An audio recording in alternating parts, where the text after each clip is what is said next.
Good morning, YouTube. This is my review of my KIPA Amazon carburetor on my 1998 WR400F from Yamaha. Right here, we used a modified stock throttle cable. The bottom one's the pull cable, the top one's the push cable. The top one I had cut back about 2 inches with an angle grinder, and then I just stuffed it back up into that nut there. Covered it with the rubber sleeve that was already on the cable. These are actually WR400F cables from Motion Pro. Amazon reviews recommend a 450 WR450 set of throttle cables. They're supposed to be a bolt-on. This required me to actually notch the carburetor right here, and then I also had to use washers on both sides of that with notches in them so that way I could slide them under the throttle cable in order to keep the throttle cables from moving around, but they work just fine.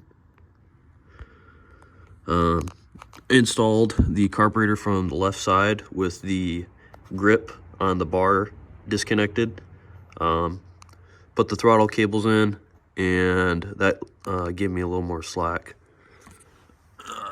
And then I installed them up here on the bar grip last. Currently the bike is stock. I do not have an air filter on it right now, but I got a new one on the way from Twin Air. I got the baffle and spark arrestor currently installed, so everything else is stock. I took the hot start plug that was in this carburetor out, and I actually took the choke plunger from the KIPA carburetor and put it into the hot start location on the KIPA carburetor. And then I took the choke from the WR400F and put it in the choke hole on the KIPA carburetor. So that way I get a little bit bigger plunger, and that way I didn't have to go out and buy a separate hot start plunger. The bore diameters just happened to work out perfectly, so no issues there. Check float level. Anybody who's been around carburetors before, really easy way to do it.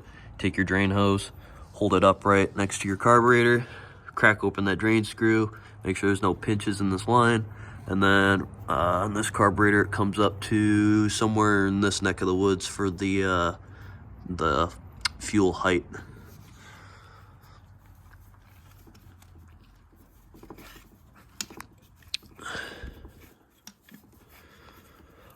The throttle position sensor plugged in perfectly, no problems there.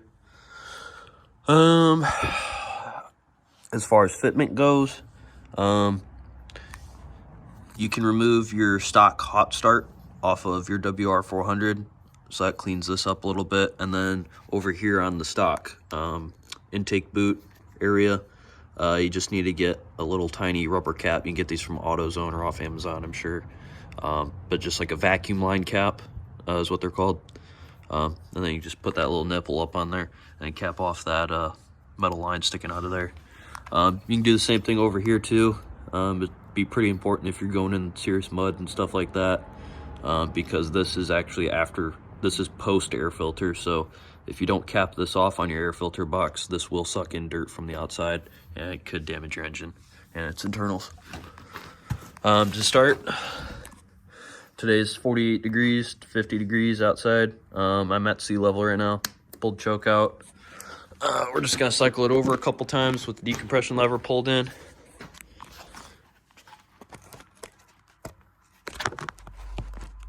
And then we will bring it to top dead center and kick it after that. So choke's on, decompression in, cycle it, 1, 2, 3. Decompression lever is off. Bring it to top dead center.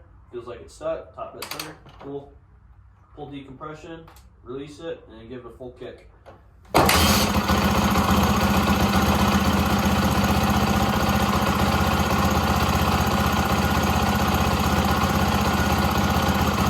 Choke off.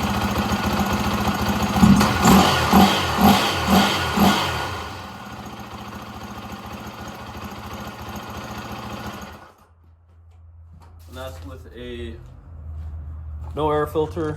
Spark arrestor is installed.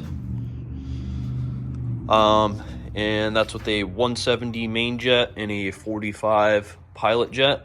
My needle position on my carb is at position 6 out of 7. So it's needle up or rich.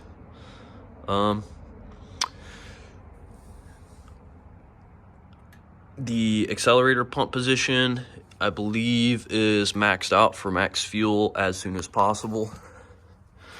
I don't remember what the fuel screw way down here at the tip of my finger. I don't remember what that was set at. It was between 1 and 3 somewhere. I think it was around 1.5 turns from out. So all the way in and then turned it out about 1.5 turns. That'll give you a pretty good baseline. Runs like a top. Like I said, just took a little bit of tinkering and some grinding and refitting with the throttle cables. But if you read some more Amazon reviews, that supposedly can be remedied by buying a WR450cc throttle cable, or a I think KX450 throttle cables may also work. Thank you for your time. Have a good day. Bye.